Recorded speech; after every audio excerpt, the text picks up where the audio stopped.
Ayon sa kanila, ang designation daw ng acting PNP chief na si General Espina ay hanggang ngayon na lang daw. Pero pati siya, hindi niya masagot kung sino na raw bukas. I guess, magdedepende yun kung mag-i-issue ng TRO ang korte at o hindi. Pero dapat sana may plano ng PNP, DILG at NAPOLCOM.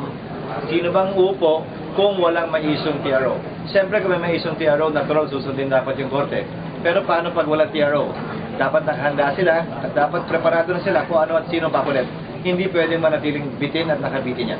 So, ano ba yung sinabi ni Secretary of 8 billion ma-realize sa March? Ayon kasi sa kanila, ma-realize sa March. March, kung malalaman yung excess. Kasi doon pala nila malalaman yung excess ng revenue target dahil ayon sa Supreme Court, base sa definition ng GAA ng 2014, pangkabuuan daw yun. So kailangan makuha muna nila yung datos, magkano ba nakolekta, lumampas nga ba yung nakolekta. Subalit, ang pwede rin panggalingan kasi nun, loan. Pwede silang umutang para mapondohan yun. Uutang nga sana sila para i-buyout yung MRT. Pwede sila umutang para sa Yolanda. Pwede rin naman gawin yun. So kung may sobra sa March, pwede na for rehab ng Yolanda? Ang issue lang niya is, baka daw 1 year nga lang yung program. Dapat ma-activate daw within the year. So pag-aaralan din po siya. Na-activate niya, pwede na gawin sa March. Pwede gamitin sa March kung may sobra po. Okay. Sir, thank you. Okay, thank you.